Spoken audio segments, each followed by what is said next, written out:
Hello friends, welcome to Athens kitchen. ഇന്ന് നമുക്ക് perfect ആയിട്ട് ക്രീം എങ്ങനെ ബീറ്റ് ചെയ്തെടുക്കാം നോക്കാം. ഒരു 1 kg കേക്കിന് വേണ്ടിയുള്ള ക്രീമാണ് ഞാൻ ബീറ്റ് ചെയ്തെടുക്കുന്നത്. ഞാൻ 1.25 കപ്പ് ക്രീമാണ് ബീറ്റ് ചെയ്യാനായിട്ട് എടുത്തിരിക്കുന്നത്. ഇതിലേക്ക് 2 ടേബിൾ സ്പൂൺ പഞ്ചസാര പൊടിച്ചത് ചേർത്ത് കൊടുത്തിട്ടുണ്ട്. വിപ്പിംഗ് ക്രീം ബീറ്റ് ചെയ്യുമ്പോൾ ശ്രദ്ധിക്കേണ്ട ചില കാര്യങ്ങളുണ്ട്. ഫ്രീസറിലിരിക്കുന്ന വിപ്പിംഗ് ക്രീം തലേന്ന് തന്നെ നമ്മൾ ഫ്രിഡ്ജിലേക്ക് മാറ്റി വയ്ക്കണം. അതിന് സാധിച്ചില്ലെങ്കിൽ നമ്മൾ എപ്പോഴാണോ ക്രീം ബീറ്റ് ചെയ്യുന്നത് അതിന് 2 മണിക്കൂർ മുമ്പ് ക്രീം വെളിയിൽ വെച്ച് ലൂസ് കൺസിസ്റ്റൻസിയിലാക്കിയെടുക്കണം. തണുപ്പോടുകൂടി വേണം നമ്മൾ ക്രീം ബീറ്റ് ചെയ്യാനായിട്ട്. അതുപോലെ എടുക്കുന്ന ബൗളും ബീറ്റിൻ്റെ ബ്ലേഡും ഡ്രൈ ആയിട്ടിരിക്കണം. ക്രീം വിപ്പ് ചെയ്യുമ്പോൾ ആദ്യം നമ്മൾ ലോ സ്പീഡിലും പിന്നീട് ഹൈ സ്പീഡിലേക്ക് മാറ്റണം. ക്രീം ഇപ്പോൾ ഏകദേശം ബീറ്റായി വന്നിട്ടുണ്ട്. സൈഡിലുള്ള ക്രീമെല്ലാം നടുക്കിട്ടിട്ടതിന് ശേഷം നമുക്ക് ഒന്നുകൂടി ബീറ്റ് ചെയ്തെടുക്കാം.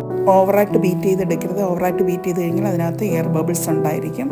ക്രീം നല്ല സ്റ്റിഫാകുന്നവരെ നമുക്ക് ബീറ്റ് ചെയ്തെടുക്കാം.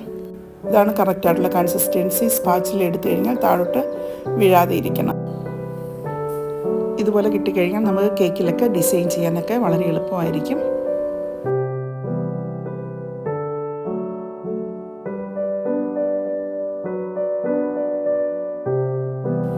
Thank you for watching.